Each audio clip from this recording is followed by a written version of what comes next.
stores of iOS and Android. When you download, make sure to rate, leave a comment. Both apps are free. And one more thing, Zingo TV is also available on Google Chromecast, Amazon Fire TV sticks, Roku sticks, and all smart TVs 2016 and forward. And without further ado, let's roll.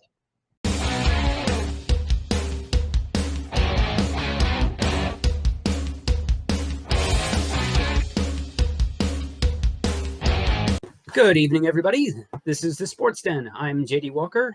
I'm here with Obi Spencer, Brandon Kaye, and Kyle Krieger. Scott is out this week, so we'll try not to burn the place down along the way. So let's jump right into it. We got had the NFL division round this past weekend. Games themselves were a bit of a letdown compared to Wild Card weekend. But, gentlemen, how are we all doing today? I'm certainly better than Giants fans. Yeah. Yeah. Hey, man. It's Scott. He was just, so upset from his loss that he didn't, he couldn't bear to be on the show today. We're just kidding. Yeah, we'll start right now with making for the Giants. I was going to say, if we're going to be making fun of Giants fans, let's start with that game. As the resident Eagles fan. Let's start with that game, and the Giants go right where they belong after that game. The Vikings were frauds all season.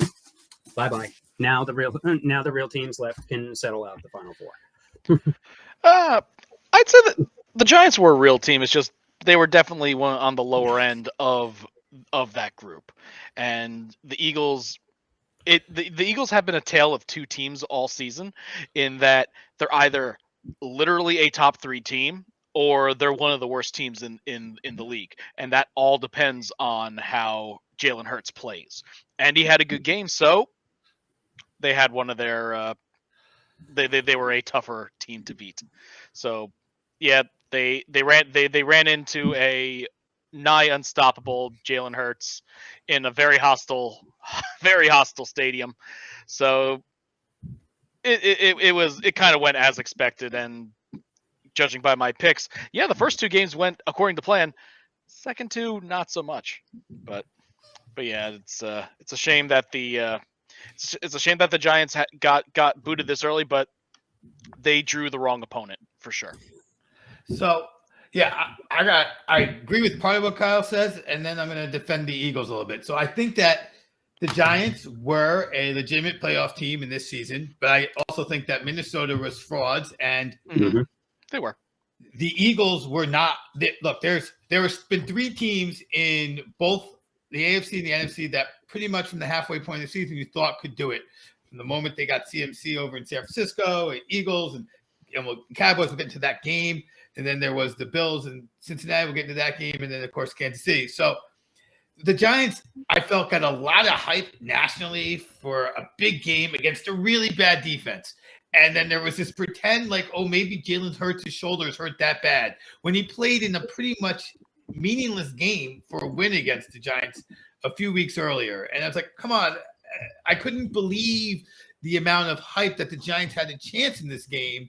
And I think the Eagles players couldn't believe the hype that the Giants had a chance in the game. And they went out there, and from the moment they failed on that fourth down conversion, the game was over. Scott talked a lot, and I'm using Scott to represent all Giants fans as, hey, all they have to do is set the tone. You can set the tone against a team you're even with.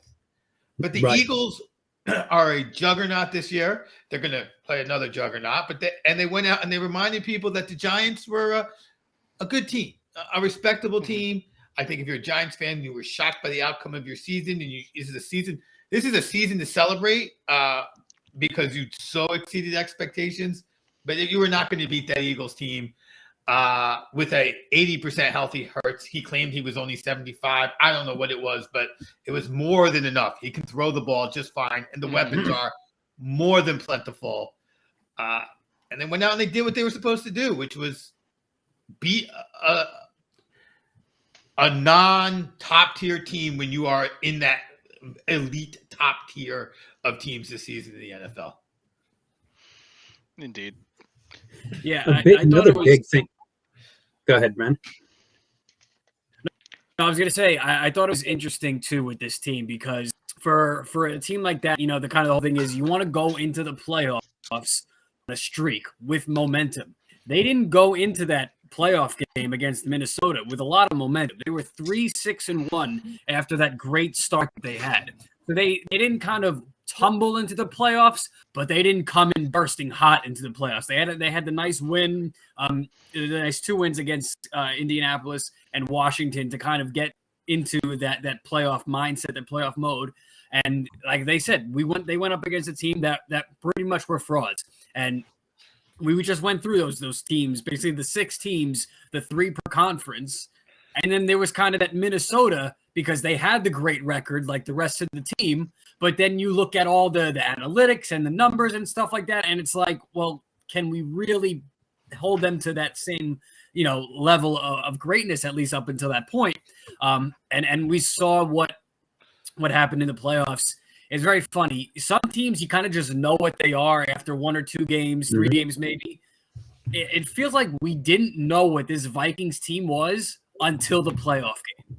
And that it was a whole season. And I'm still sitting there like week 16, 17, 18. It's like, what is this Vikings team? Because I didn't know. I don't know. And we saw what they had, played in the play, terrible play defense. And it's Justin Jefferson or bust. And we saw that. Yep. We could talk about that last play about Kirk Cousins throwing it short, not even looking at Justin Jefferson. But it doesn't matter. They were just not a good team. And then the Giants come up against this Eagles team where, it's kind of this smoke and mirrors hype where first off, it's a divisional game, so it's really hard to beat a team 3 times in the season. You had the playoff win. They're off rest, which depends maybe or not, depending. It's each year the or rust. It changes. It's not a consistent thing every year. And I thought the Giants would have played a better game in terms of showing up and just kind of keeping it close. But we saw it. I mean, that Eagles team rest. There was rust at all. It was just all rest. They came out as if they had been playing hot, weeks consistently without Jalen Hurts' injury. That's that. He's coming off an injury as well. Yeah. And I thought he looked pretty healthy the other night. And I thought the Eagles did more than what they should have. Because I thought it was going to be a closer game. I thought it was going to be one of those like 23-20, 24-21 really divisional games. But it wasn't. It was a complete beatdown. I figured that it would be. The other thing about this game was it wasn't just Hurts. The defense, the Eagles defense was just all over Jones. It was you just heard Fletcher over and over again. Just Fletcher Cox all over the place. And just they didn't, and because I was driving back from the Seton Hall game earlier that day. We'll get more on that towards the end of the show. But driving back from that game, so I'm hearing I'm listening to the Giants broadcast for the first part of the drive, and then flipping over to the Eagles radio broadcast for the rest of the drive, and just and the Eagles broadcasters are going on. I'm just, he looks pretty healthy, right? As he was slinging it for the second touchdown, and just the Giants just really didn't have anything. They couldn't get anything going. They couldn't get any kind of rhythm. The defense did what the Eagles defense has done for most of the season, and really, if anybody was setting the tone, it was the Eagles defense. I thought set the tone early on. Absolutely. Mm-hmm. Yeah, that was ain't gonna be doing much on offense when when you're getting hit that many times. Yeah. And that's honestly, as much as we say about the Eagles offense, their defense is definitely one of the top ones in the league. So it really is a combination of like A rank groups on both sides of the field. So it's like I said, the Giants are a great team. They just drew probably the worst opponent early on. And as mentioned before, yeah, there were some things, as you said, it is tough to beat a team 3 times in a row in a season. Hurts is hurt. So it's like there was a non-zero chance, like probably more of a chance in this game than at the other ones in the season. But the Eagles are still a top team this year. And as such, that's what happens. The Giants also hadn't. It isn't just the division dominance. Yes, things happen weird things happen when you play a team for a third time. But I think it's been about 10 years since the Giants have even won in the Link. I don't remember the exact year, but I want to say it was 10 years. About 10 years. It has been 10 years since they won down in the Link, and it's a tough place to play. So this and the Giants were yes, the Vikings were frauds. Yes, so the Giants took advantage of a team, caught a team napping that was kind of overrated for the course of the season. But the Giants were playing with house money by this point. So there's also no shame in the Giants. Yes, the score was a little lopsided, but for what was expected of the Giants coming into this season, this is more than a successful season for them, and hopefully something for them to build off next year. One thing's for sure, Daniel Jones has absolutely proven himself worthy of a solid extension. The price just went way up for them to keep him. I do think that the Giants will ultimately come to a deal with him, and if they don't, they'll franchise him and take another year to figure it out. He's earned his paycheck. He has absolutely earned his paycheck with this playoff run. So we have the Eagles taking on the 49ers next week, but we will get back to that with the second game from Saturday, Jaguars Chiefs, which that game was a like with the Giants, it was tough. Yeah, that kind of ended up to be what we expected as well. Yeah. Jaguars almost pulled off another comeback. Unfortunately, this time the defense actually, acted like a defense and was able to stop it with a very key interception near the end of the game. And it's like you can pull magic from that. You can pull out some magic a whole bunch of times in a season, but you knew that we all knew that the Jaguars' magic was probably going to run out if they were stuck in that situation again, and they were stuck in that situation again, and they just this time they just weren't able to pull it off. Though, like with the Giants, great season, great job getting into the playoffs, had that historical comeback against the Chargers, definitely gave us some memorable moments, but the better team definitely won. Look, yeah, I could not believe it. I mean, to me, as an Eagles fan, the Eagles' biggest weakness is backup quarterback. Look, we saw the Cowboys win a bunch of games with their backup quarterback. Eagles lost 2 games. Kansas City won this game with their backup quarterback, right? We knew that there was a young, possibly future stud quarterback on the other side going against the guy who we consider the best guy in the NFL right now, and he got knocked out. So now you have your puncher's chance. You have everything you want. And Chad Henne comes in and goes 98 yards for a touchdown. At that point, to me, the game was over. I did not. Yep. That was such a gut punch to be like, all right, this is exactly where we want them. This is on the 2-yard line without the best guy on their team. And Andy Reid and backup quarterbacks did it again. I was shocked they let Mahomes back in because I thought they didn't even need him at that point. Like I thought Henne was good enough to win that game and would have been. And it was just that to me was the end of the game because I felt like when you're the defense, you're like, we can't even stop Chad Henne. What are we going to do when this other guy comes back in? And that was it. And then that offense has 2 runners in Pacheco and McKinnick. I mean, Pacheco, he wasn't even supposed to be the guy. RU player. There we go. Mm-hmm. But obviously I think going into the weekend, that was the game that I think was easiest to pick. And they didn't do enough. They're obviously, though the Jaguars are the team to watch next year, they're going to have the young quarterback who's probably underpaid. They're going to get him some more weapons, I suspect, in this offseason. Those teams that are overpaying for quarterbacks who have to let a wide receiver or a running back go, well, probably not running back because they got Etienne. They're going to end up there.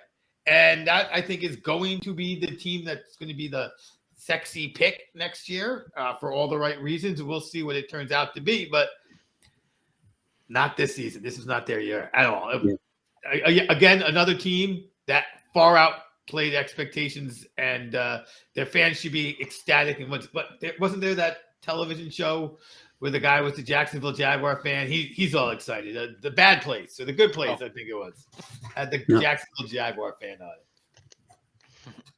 Yeah, I think this was definitely, I think, the easiest game to maybe not predict in terms of gameplay, but just I think it was kind of a no-brainer that the Chiefs were going to win. I think they are, and Patrick Mahomes is hell-bent on getting back to and winning the Super Bowl after what they had looked like in their past and their previous Super Bowl appearance. So I thought, even with the Mahomes injury to the Henny point, anything is possible, but I don't know if this case he was going to be able to sustain the rest of the game. Because, look, I think that Jacksonville team, it's scrappy. I think overall, Jacksonville might have a better defense. I just think, obviously, the Chiefs are the Chiefs, especially offensively. And just with everything going on, I thought the Chiefs were going to be able to overcome Jacksonville, especially when Mahomes came back. And, I thought he broke his ankle, man. It looked like, I don't know if he's got some type of, adamantium, Wolverine metal in him or something like that. But he seems to be pretty close to invincible, knock on wood. And we saw him come back and look fairly kind of like Mahomes. I would say he didn't look as healthy almost as Jalen did when he came back in the playoff game. But I thought Mahomes is just that super, just natural, otherworldly talent that he was just able to will plays, will touchdowns. We saw that one, the one-footed jump of a touchdown throw there at the end, towards the end of the game. And I think to the Jacksonville point, I think they're going to be, especially in that division.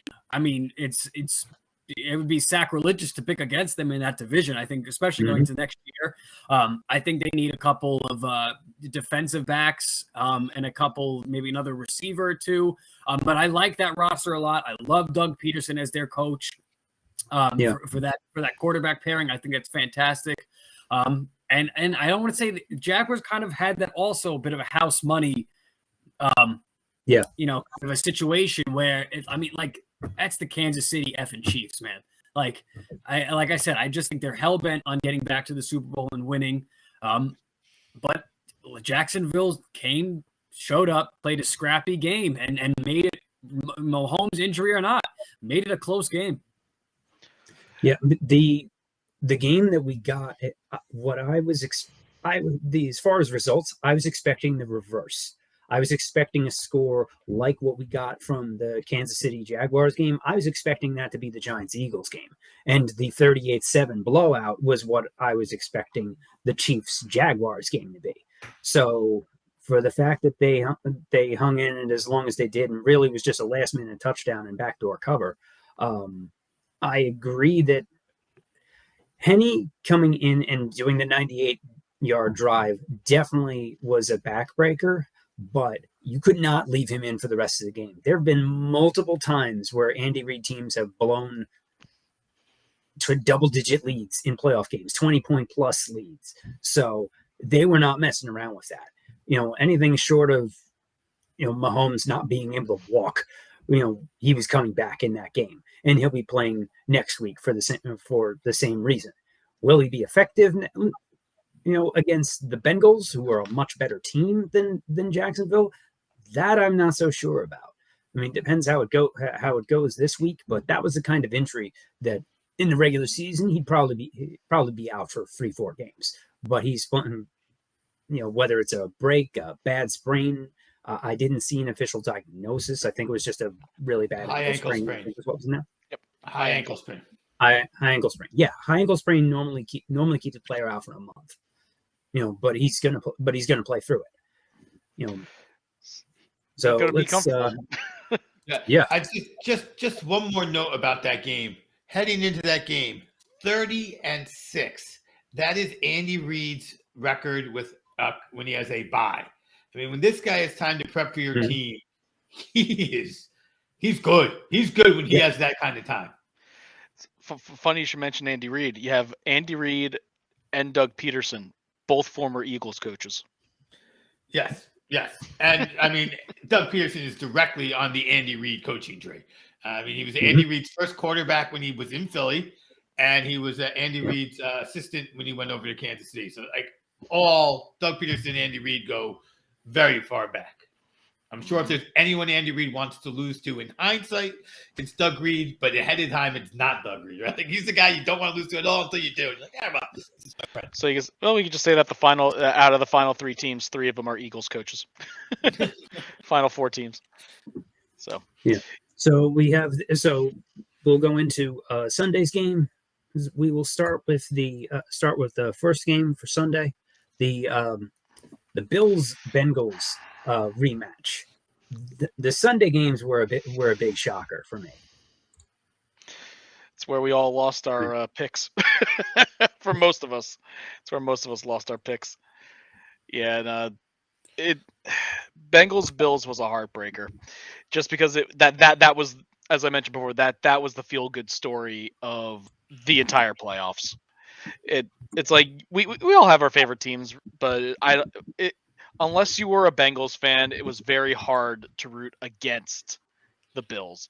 You could pick them to lose, fine, but inside, most people were rooting for them, mainly for 2 reasons: Hamlin, and the fact that they were one of the teams that has had a history of failure in the playoffs. So sometimes it's nice to see an underdog finally catch it. But unfortunately, this one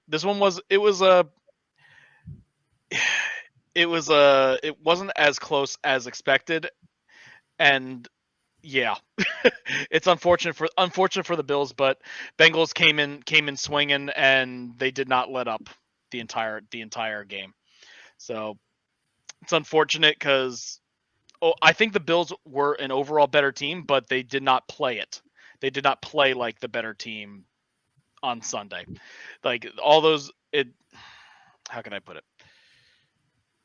They didn't play to the level that they had shown throughout the season.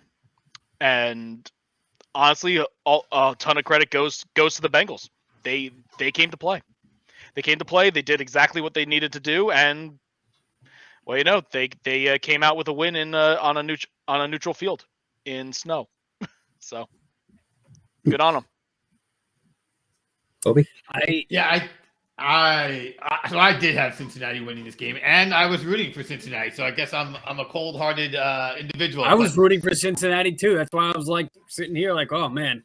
Yeah. Okay. I'm a terrible person now. Yeah. Heartless bastards. So I mean, the first thing we need to point out, and nobody wants to point this out, and when Skip, Bayless even remotely mentioned it, it became a problem. Look, Hamlin was their 3rd leading tackler on this team. Losing him was a big deal on the field, as well as emotionally. Where did it put them? Up, down, in and out. That's number one.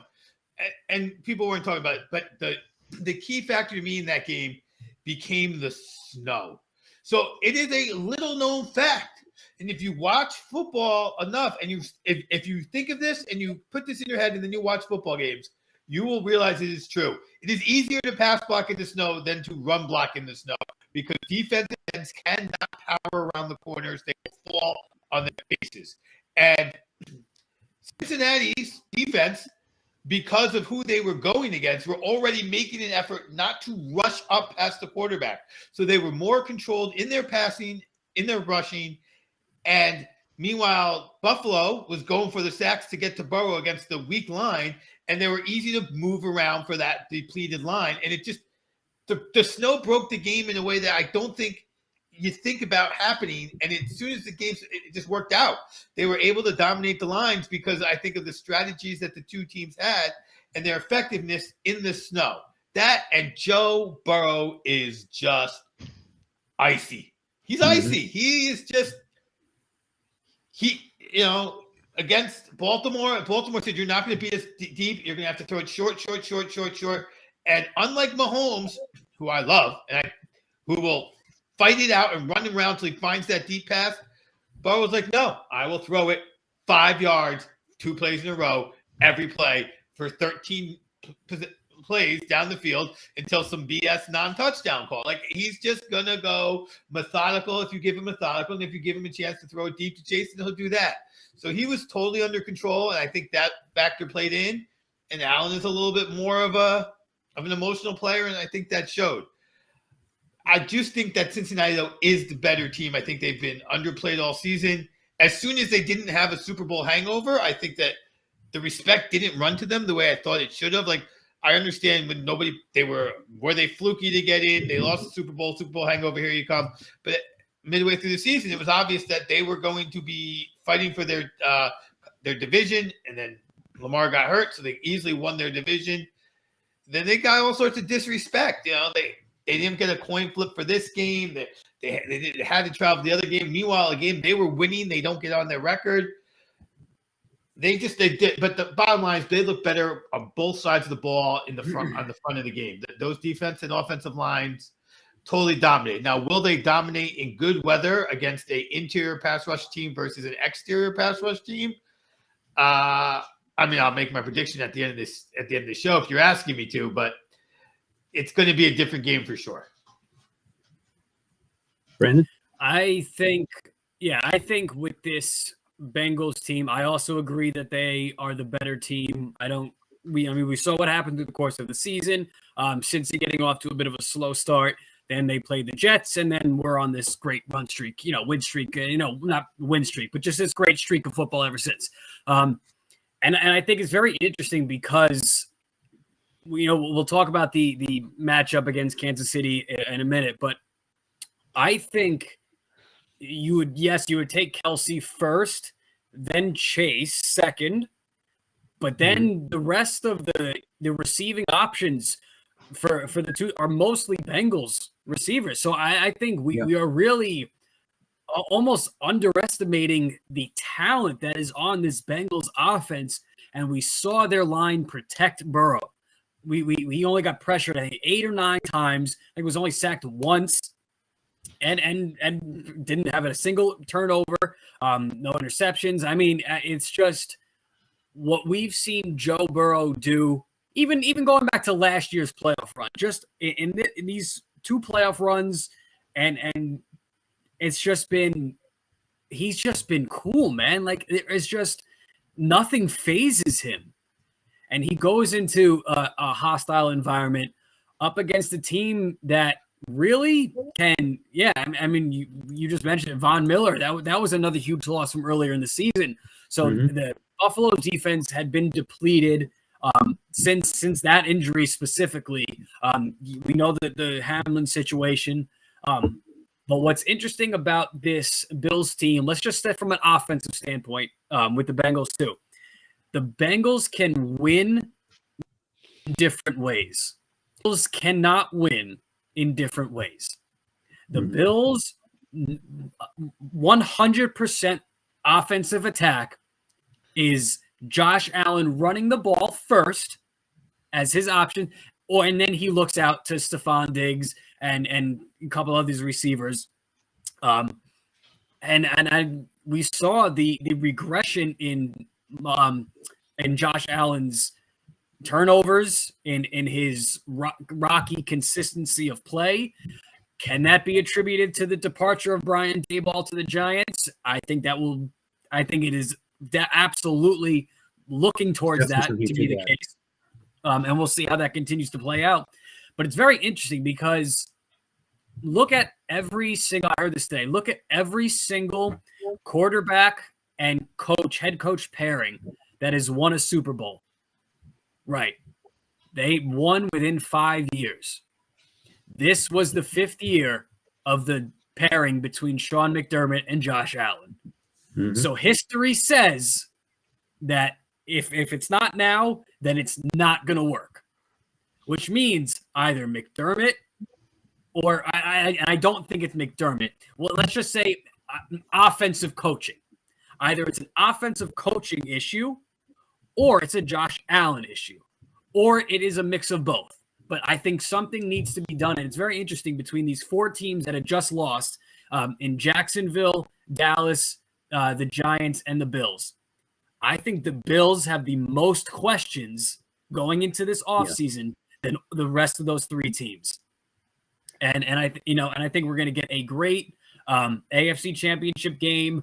I don't think it'll be the fireworks that we saw the Chiefs-Bills AFC Championship game, but it could be that. And I think it's going to be a great game. We get another Burrow-Mahomes matchup, and it's shaping up to be, especially as these 3 teams, the Bills, Bengals, Chiefs, as these 3 teams' trajectories currently go, Mahomes and Burrow are cemented as this generation, Mahomes, Brady, Manning, where those are the 2 quarterbacks in the AFC. But then you have a guy like Big Ben, who's trying to get through. He might get to a Super Bowl too. He happened to win 2 Super Bowls. And we'll see how the rest of this Bills and Josh Allen's career plays out. But I just think the similarities are very interesting. But the Bills have a lot of questions going into next season. Yeah, and the AFC is stacked with quarterbacks going forward. You got so many good young quarterbacks. We could have another one coming over if Aaron Rodgers happens to join the Jets, which please no. The Favre mess wasn't bad enough the first time around. I did not want to do that again. But we're going to have young quarterbacks in the AFC. We're going to have a lot of conversation about Aaron Rodgers and his salary, as well as Mahomes' salary. But I have some notes that may or may not get to this week, but will be fun for the that seems like that's probably more of an off-season topic. But you got the spreadsheet going. I found somebody else's spreadsheet. Spreadsheet really strikes again. They call you the king of the spreadsheets. You got them all printed out on your bed. But we got Mahomes, we got Allen, we have Burrow. Then you have the next ones already coming up with Trevor Lawrence, Justin Herbert. That's Brock. Possibly Lamar is still in there. So Lamar is in the conversation. We'll see what happens with coming with what team he ends up with and recovering from whatever injury situation. We will see where he is in that pecking order going forward. But Lamar Jackson absolutely is in that conversation as well. So that's 6 quarterbacks in the AFC right there that are all under 30, all in the AFC. Here's what I'm going to say, the flip side of what we just saw with these teams and what we're seeing going forward. Of these 4 quarterbacks who are left, only one of them has a big salary. And that's what this spread. The last guy to win, taking up more than 18% of his cap, was Steve Young in 1993 when the cap first started, and the highest guy to make it with 18% to the Super Bowl and lost was Manning in his absolute prime when he lost to Breeze. Even what about Stafford last year? When Manning was Stafford on the Broncos, was only 20 was like 12 or 13. Really? When Manning was on the Broncos, how much was he in comparison to the rest of the? When Manning was on the Broncos, the year that he won, he was at 14%, only making 14. Okay, only $17 million against the cap. The year he won, the year he won it was 12 because the cap went up. The year he lost, it was 14 with the Broncos. So these guys are getting all this money. This is the difference between being a $30 million quarterback versus a $40 million quarterback.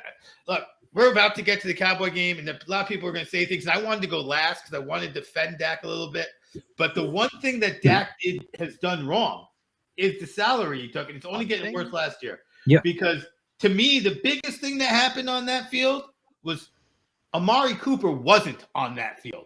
And he had one guy to go to and one guy he trusted when things got tough. He threw 2 horrible passes to him, one that was intercepted, another one in coverage to CeeDee Lamb being covered by Warner while T.Y. Hilton was wide open, but it had been Amari Cooper running the same route, it would have been much better because it was Amari Cooper anyway, and he would have trusted him. Cooper is the safety net. All these quarterbacks. Nobody watched Cleveland this year, but Cooper had a really great year, actually. Yeah, because he's a really good wide receiver. Yeah. When he came out of school, they said, this is the best route runner we've ever seen. He was good a little bit in Oakland or LA or Las Vegas, whatever they were at the time, till he got sick of it. Came to Dallas, was fantastic. And he didn't get sick of being in Dallas. They got sick of the money because they had it all tied up in their second best running back and their quarterback, who's now about to go from 19 against the cap to 49. The Dallas's windows is over. It's closed. Who's going to be able to play for that? Absolutely. They're going to lose part. I mean, yeah. One last point on the Bills game, and then we'll move on to the Cowboys San Francisco game. Just one more point I wanted to make was that I think that the emotional toll of the Hamlin situation caught up to the Bills this week. You could tell Allen's play has been erratic.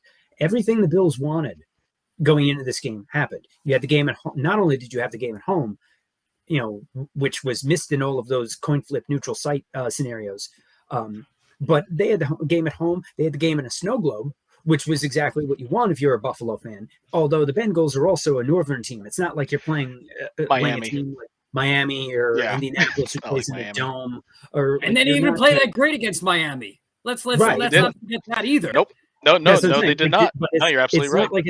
But it's not but the thing going in was, it's going to be snowing in Buffalo. Bengals don't have much of a chance. Really?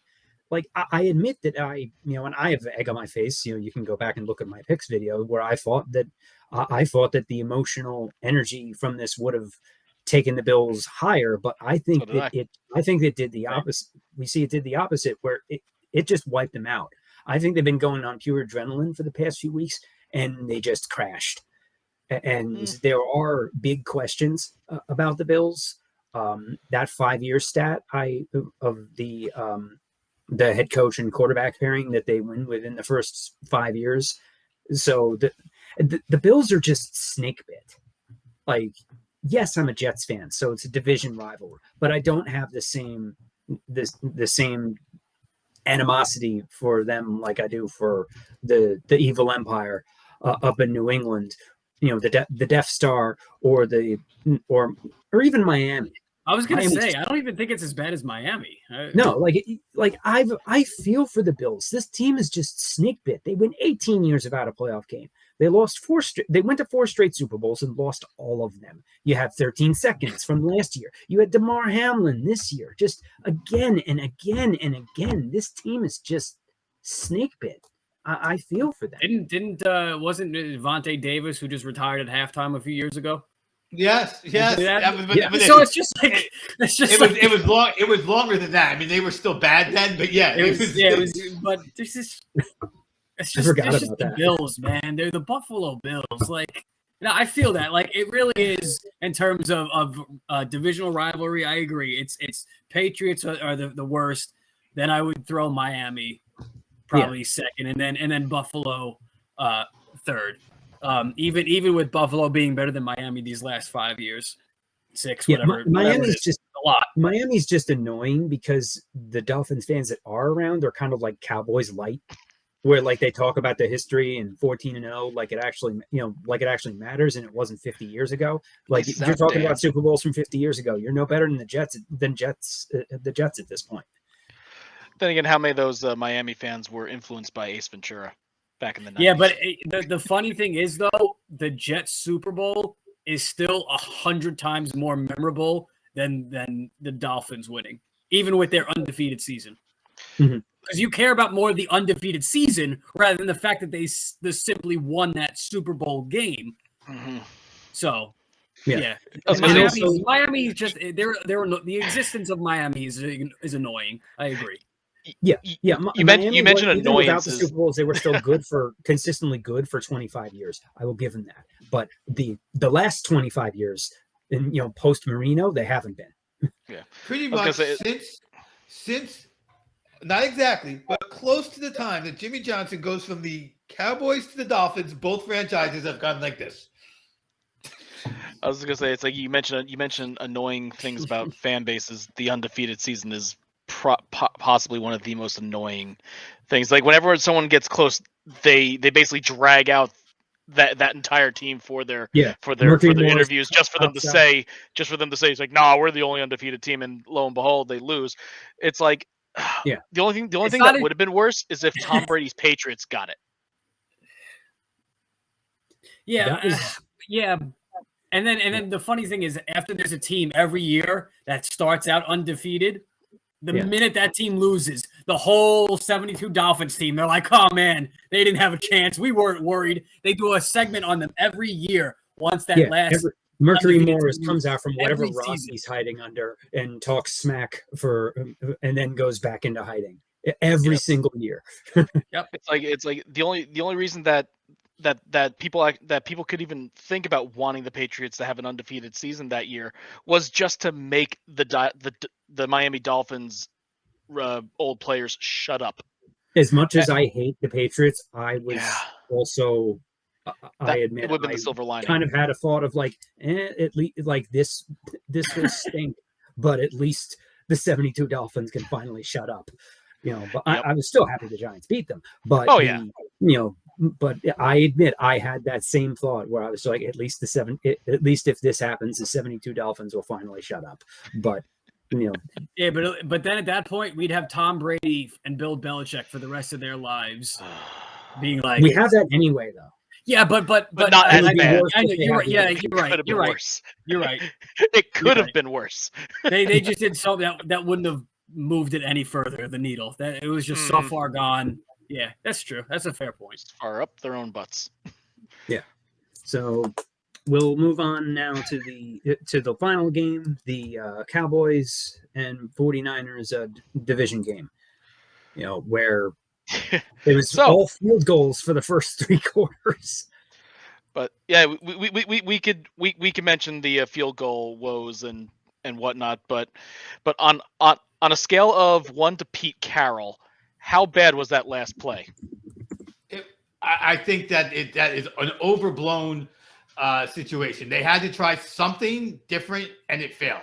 I mean, if they had just done a regular hook and ladder and then the fumble after 7 laterals that gets recovered, look, they tried to do something different to give themselves a shot, and it failed. I think it was better than just trying a regular hook and lateral. It failed, but there was some idea behind it. You can see that he's supposed to then lateral it behind the guy who's got 3 offensive linemen coming with him. And then if Zeke isn't attacked, then Zeke has free run to get behind there. Zeke gets tackled. It's a situation. It's a situation play, but I think it's just as good as any other situation play because they weren't close enough to do the actual Hail Mary. Which brings me to why I've come to defend Dak, because that whole team. Of course, you can't do a Hail Mary when you have your running back blocking for you. Right, but you can't do a Hail Mary 70 yards. Twice, Dalton Schultz messes up. He doesn't drive out of bounds to stop the clock, and then he's not paying attention, so he doesn't get his foot down. Granted, Dak did have 2 interceptions, one of them horribly in the red zone, which they were going for because their kicker missed a kick, and they had no faith in their kicker to kick a field goal in a super tight, close game. Again, Dak did have 2 interceptions, though. As I mentioned before, they have one weapon for him because Pollard goes down. But you know what? He did throw 2 interceptions. So I'm like, first of all, I want to congratulate us by not putting this into our first team because everybody did it. Like this was the best game this was the closest game. And as an Eagle fan, you know what my takeaway was? They bled. Like the 49ers can bleed. This all-stud defense can be broken because I felt like if there was 2 good wide receivers and a tight end, there could have been some scoring. And Brock Purdy is a 7th-round rookie quarterback. When you put that kind of defense, which the Eagles have, against him, he made a huge mistake, almost didn't get that field goal. And if that play was done on the road, I bet you that clock runs out. Oops. We're going to wait till it hits the ground, and we're sure it hits the ground. So, I mean, I'm watching that game from the Eagles' perspective going, that's a very good team, but it's not an unbeatable team. Yeah. They got some weaknesses at their quarterback. And when you have the team that had the most sacks in the league, they might be as successful against that quarterback as the team that had the most pressures in the league. And just,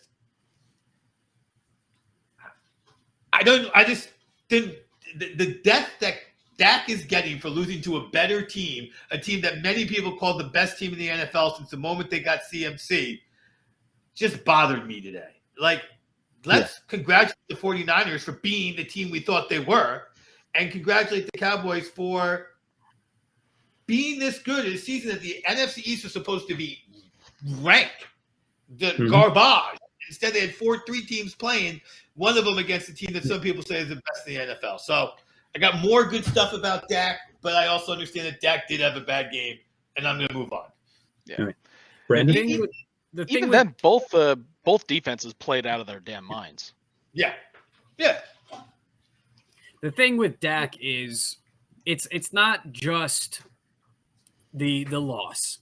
It's how he looked in the loss. It's that he played so great last week. It's the inconsistency. It's the whole picture that is Dak Prescott that is being slammed. It's not just yesterday's events and his play, individually, but I think the 49ers. The 49ers were the better team. I think they have kind of the same way with the Bengals. They have more ways to win. Yeah, I trust, even forgetting Brock Purdy as a core, I just trust the 49ers not to turn the ball over as much as I trusted the Cowboys to turn the ball over in such crucial times, which we saw happen. So again, it's just another kind of par for the course thing with the Cowboys and Dak, and it's just it's hard to shake the moment, the stigma of that. That's what he is. That's who they are as a team. That's the coaching and stuff like that. And going back to the last play with Zeke, I wouldn't compare it to the Pete Carroll play. I would compare it even more so to the Vikings last play, not throwing it to Justin Jefferson. I think that's more of an equal comparison. But I would even say that the Vikings play would be worse, just because if that Cowboys play happened to work out and they did get a good completion, a lot of things were to happen to even put themselves in a position to win. I think if Minnesota converts, I think they're able to go down and do something. Yeah. So I think situationally it's different. Too many X factors in the Cowboys situation. It's just. I think the Cowboys' play last year was worse. Like when Dak ran out scrambled, running out the clock. I think that was worse than this. Yeah, I think another thing that really we have to keep an eye out for is any type of coaching change, because we heard last week Jerry Jones. We're not going to get a kicker. We don't need a kicker. We have all the faith in the world. I put my life in the line of Brett Maher. And 2 days later signs a kicker. Even though it was to the practice squad, you signed a kicker. So there had to have been some kind of doubt or just something for you to make that move in general. And then we hear him after this game. Nah, we're totally cool with Mike McCarthy. No change whatsoever. Mike's our guy. Can we trust Jerry Jones' word? I don't know. And this is another year of impatience as an owner. Another Cowboy postseason failure. I don't know. I said the Bills have probably the most questions going into this offseason out of these last four teams that have just lost, but Dallas sure is second. I think. But aside from. Go ahead, Obi. I agree with you on the coach, because the other thing to note, the drive that the touchdown did occur on, there was 2 penalties and a bad tackle. If Diggs puts his head up and watches where he's going, he hits that ball and Kittle doesn't catch it. It doesn't even have to be a hard hit, because Kittle's hands are out, but his head is down and he's just trying to get in the way. 2 penalties on that drive that kept it alive. We saw the Cowboys' discipline fall apart there. Like I mentioned, final drive, there was 2 bad plays by Dalton Schultz, who is essentially their second best wide receiver. He doesn't turn upfield when he gets knocked out of bounds, not stopping the clock. And he does. I've seen Dalton Schultz make way more catches that are way harder than that to get 2 feet down. He did not pay attention on the biggest play of the game to get his 2 feet down. So to me, a lot of it is coaching. There was the lack of calling the timeout before the 2-minute drill. Like, there is terrible clock management. I don't know if there's truly a coach out there that can, as the defender of Dak, he's about to be $49 million. Sean Payton. Sean Payton. I don't even know if Sean Payton can do it, because where is the other weapon coming from?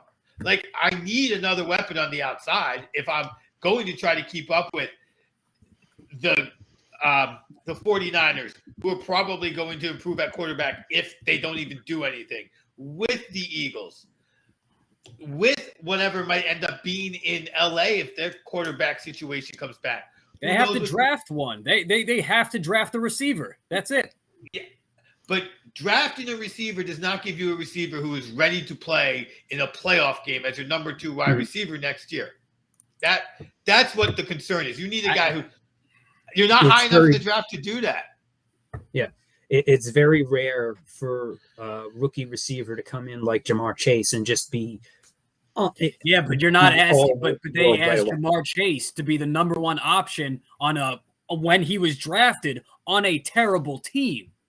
And with a quarterback that he already had chemistry with since they went to college together. So but that kind of, you need that kind of special situation in order for somebody to have that, for a receiver to have that kind of immediate impact. Yeah, but that guy wouldn't come in and overtake CD Lamb in the depth chart. So he'd come in as the number 2 at the very, the most. And you still have, yes, Dolph Schultz had a lot of kind of mental errors, we'll call them, yesterday. But he's still more than a great tight end. And they have talent. I just think they need and like we said before, the loss of Amari Cooper is way more obvious than I think a lot of people want to admit or even realize. Yeah. I mean, I think we agree on what they need. I would disagree with you on how they're going to get it, and I am concerned about salary cap situation. But I think we agree that you need that number 2 wide receiver. Now, I'm not positive, but I think from an X's and O's perspective, this is that the number 2 wide receiver position is actually a harder position to play than the number 1 wide receiver. I believe because they have more they have to learn, more they have to do. I'm not positive, but I think it might be a mentally more difficult position to pick up in your rookie year with the speeds that the NFL produces. I'm not positive. We'd love to – we had a nice insider for that one. Yeah, and also regarding the coaching, unless Dallas backs up the Brinks truck for Sean Payton, and they might, who are you getting that's better? If you swing and miss on that, then who else can you get that's better than McCarthy? I'm not really sure. Like, I don't know what coach would be available aside from Sean Payton that would get anything better out of that. That's fair. But then you have to ask yourselves, okay, let's say Dallas, we would assume for a wild card minimum, are getting to the playoffs next year.